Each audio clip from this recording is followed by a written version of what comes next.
महाभारत। महाभारत में जितनी भी घटनाएं घटी उसके बारे में हम आज आप लोगों को बेहतर बताने जा रहे हैं। तो महाभारत में क्या था कि राजा शांतनु, जहाँ से 12th क्लास में क्वेश्चन आता है वहाँ से हम लोग जानते हैं। सबसे पहले ये जो कुरुक्षेत्र है, हस्तिनापुर, ये हस्तिनापुर दिल्ली कुरुक्षेत्र एरिया है, वहाँ पे है। तो यहाँ के राजा शांतनु थे जिन्होंने गंगा से शादी किया था। गंगा से शादी करने के बाद उससे एक पुत्र प्राप्त हुआ जिसका नाम था भीष्म, अर्थात गंगा पुत्र भीष्म। और क्वेश्चन आता है कि गंगा पुत्र के नाम से कौन जाना जाता है? तो भीष्म।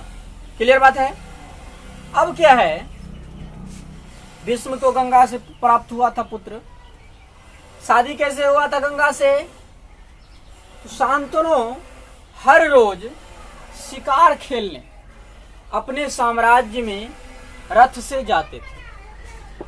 तो इन्होंने गंगा को देखा तो गंगा हर रोज गंगा से निकलकर अपने बहती हुई धाराओं के अगल बगल देखती थी, कहीं हमको काटा तो नहीं गया है, कहीं हम अलग से बह तो नहीं रही है, ऐसा कुछ देखा करती थी।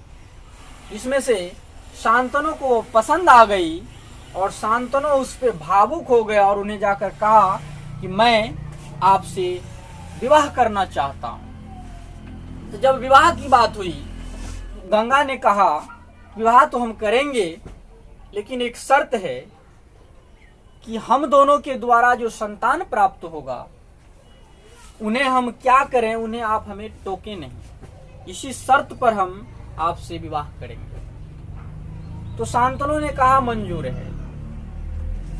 तो जब उससे पुत्र प्राप्त होना शुरू हो गया और गंगा हर रोज मतलब साल पुत्र तो 9 महीने में प्राप्त होता है, तो हर 9 महीने के बाद जब पुत्र प्राप्त होता था तो उस पुत्र को लेकर वो गंगा में ले जाकर प्रवाहित कर देती थी। शांतनु देखते देखते लगभग 7-8 पुत्र को बलिदान होने के बाद एक पुत्र में शांतनु ने गंगा को रोका कि नहीं, ये गलत है, अब हमसे बर्दाश्त नहीं हो रहा। तो उन्होंने कहा कि आप अपने प्रतिज्ञा से मुकर गए स्वामी, अब हम आपके पास नहीं रह सकते। तो ये उस पुत्र को लेकर ब्रह्मलोक चले गए।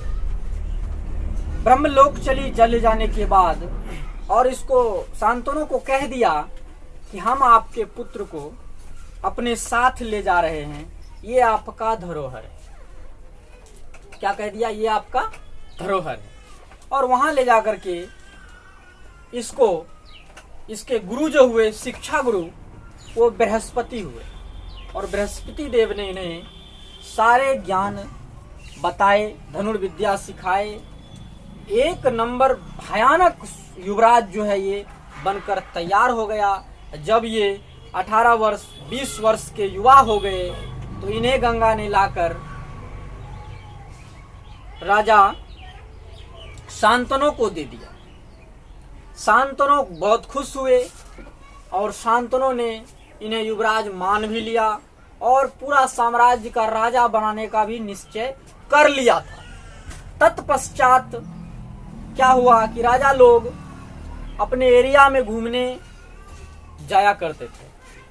तो जब वहां गए तो एक नदी के किनारे जब गए तो वहां एक सुंदरी इन्हें दिखाई पड़ा। किन्हें? राजा शांतनु को। वो सुंदरी जब उसको दिखाई पड़ा तो ये रोज उन्हें वृक्ष के बगल से छुप छुप कर देखा करते थे। कौन? राजा शांतनु। देखते देखते भावुक हो गए और वो लड़की जो थी, वो सुंदरी का नाम था सतीवती, जो एक शूद्र महिला थी। आप लोगों को हम बहुत पहले बता चुके हैं कि वर्ण व्यवस्था में पहले हमारा सिस्टम बांटा हुआ था, ब्राह्मण, क्षत्रिय, वैश्य, शूद्र। शूद्र साम्राज्य से वो लड़की, शूद्र की पुत्री सत्यवती, जब उसके पिता के पास राजा शांतनु गए कि हमें आपकी पुत्री पसंद आ गई है, हम इनसे विवाह करना चाहते हैं, तो उनको जब ये बात उन्होंने कहा तो उन्होंने इनकार कर दिया। कहा कि राजा साहब, आपके पहले से पुत्र हैं और मेरे पुत्री के द्वारा जो संतान प्राप्त होगा वो तो कभी युवराज बन नहीं पाएगा, इसी कारण हम अपनी बेटी को बलिदान नहीं कर सकते। शांतनु घुर के चले आए, अपने कुटिया बना के रहते थे वन में, तो वहां पे वो आ गए। अब क्या हुआ कि पिता को मायूस देखकर युवराज भीष्म ने सोचा आखिर पिताजी मेरे इतने मायूस क्यों रहते हैं, समस्या क्या है।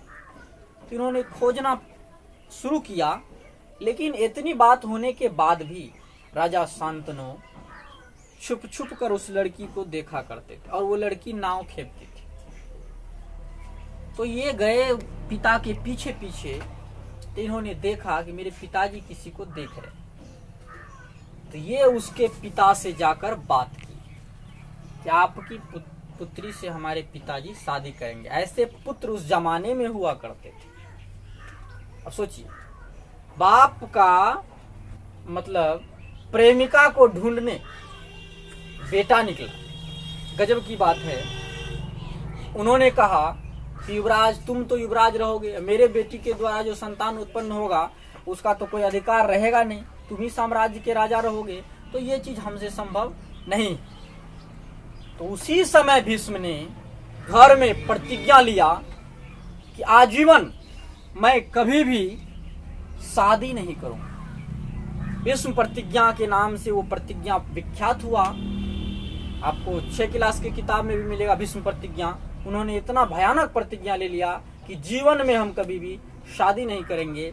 और इस बात को कहते ही वो जो थी सतीवती का जो पिता था वो तैयार हो गए शादी कराने के लिए, और उसका शांतनु से विवाह हो गया।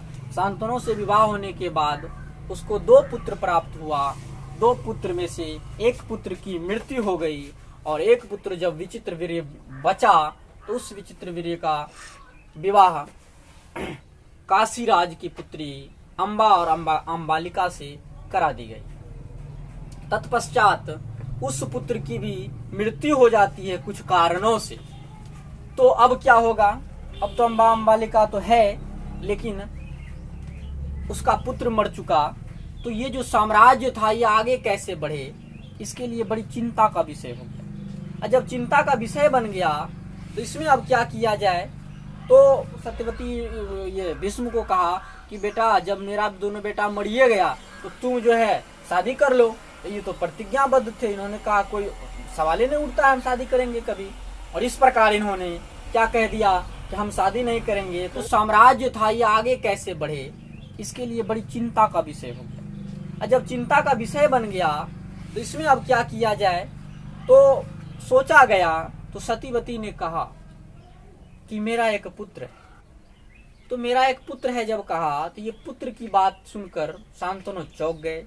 ये कैसी बातें।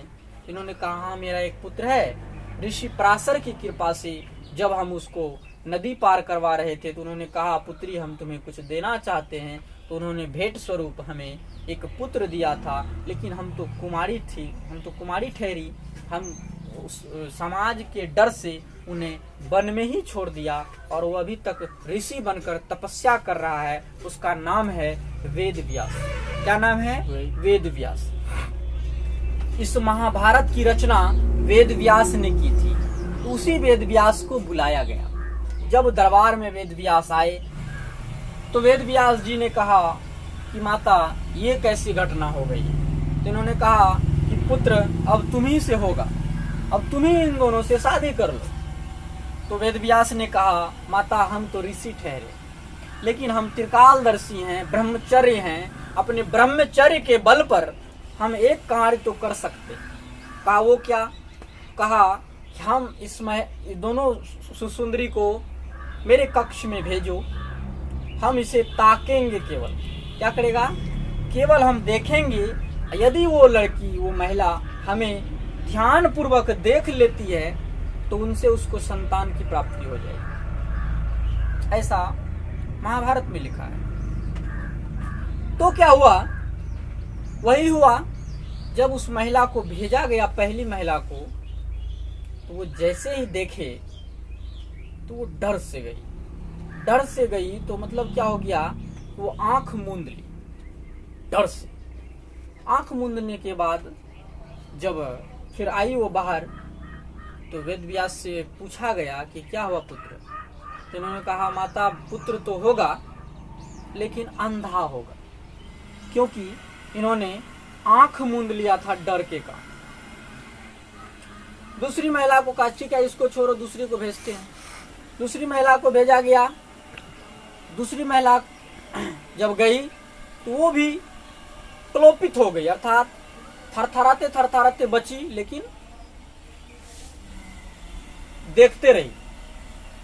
उनसे भी पुत्र प्राप्त हुआ, जिसका नाम पड़ा पांडु, और जो अंधा था उसका नाम था धृतराष्ट्र, इसका पांडु। अब क्या हुआ? फिर उसकी माँ ने कहा, उधर से जब वेद व्यास जी आए तो उन्होंने कहा कि माता पुत्र तो होगा, लेकिन ये भी थोड़ा घबरा गई। तो उन्होंने कहा, पुत्र एक बार और चांस दिया जाए। कहा ठीक है माता, भेजो।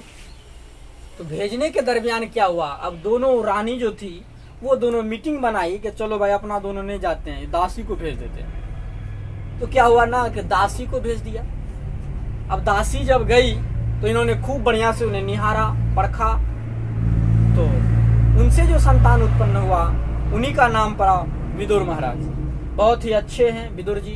विदुर नीति बहुत ही भयानक, अभी हमारे साम्राज्य में भी विदुर नीति चलती है। बहुत राजनीतिज्ञ, भयानक राजनीतिज्ञ थे विदुर जी। तो उनसे विदुर प्राप्त हुआ। अब क्या हुआ कि यहाँ से साम्राज्य आगे बढ़ना शुरू हो गया। शुरू हुआ तो धृतराष्ट्र जो अंधे थे उनकी शादी गांधार नरेश की पुत्री गांधारी से कर दी गई। पांडव की शादी कुंती से कर दी गई। बात समझ रहे हैं? पांडव की शादी कुंती से और उसका शादी गांधारी से कर दी गई। और इस प्रकार साम्राज्य आगे बढ़ता रहा। शिकार खेलने के लिए जब पांडव और राज्य, साम्राज्य तो अंधों को तो राज्य दिया नहीं जाता है, तो छोटे भाई अर्थात पांडव को राज्य दिया गया था। पांडव ने तत्काल राजगद्दी संभालने अपने बड़े भाई युधिष्ठिर को देकर वन चले गए थे घूमने। इसी दौरान उनसे एक घटना हो जाती है कि जिस ऋषि के आश्रम में रहते थे उन्हीं ऋषि को ये बाण से, दोनों ऋषि और उसके जो पत्नी थी, दोनों को बाण से छल्ली कर देते हैं। और इसी कारण उन्हें श्राप दे देता है वो कि तुम्हारी मृत्यु भी इसी प्रकार, जब तुम पत्नी को अपनी बाहों में लोगे तो तुम्हारी मृत्यु हो जाएगी। और वही हुआ कि अंततः वो अपनी पत्नी को जैसे ही बाहों में लेता है उसकी मृत्यु हो जाता है। किसका? पांडव का। अब जब पांडव की मृत्यु हो जाती है तो बड़ी आश्चर्य की बात है। अब तो यहाँ साम्राज्य धरा पड़ा है, अंधों के हाथ में साम्राज्य है, अब क्या होगा? तो वहां से जब आती है तो वो कुंती एक दिमाग लगाती है। उसके पास भी एक मंत्र था। दुर्वासा जब कौंतेय नरेश के यहाँ आए थे तो उसकी सेवा कुंती ने की थी। तो दुर्वासा ऋषि के द्वारा इसे एक मंत्र दिया गया था। उन्होंने दिया था कि पुत्री, जब भी किसी भी वस्तु का तुम्हें जरूरत पड़ेगा तो तुम उसे इस मंत्र के माध्यम से बुला सकती है, वो तुम्हारे पास जरूर आएगा। किसी को भी बुलाना चाहो वो आ जाएगा। वही हुआ। उसी मंत्र का उपयोग करके इन्होंने संतान उत्पत्ति की। संतान का नाम युधिष्ठिर, भीम, अर्जुन, नकुल, सहदेव, इन सारे पुत्रों को इन्होंने उसी मंत्र के माध्यम से अन्य सारी देवताओं के द्वारा प्राप्त करवाया और हस्तिनापुर लौट आए। अगला स्टोरी अगली वीडियो में।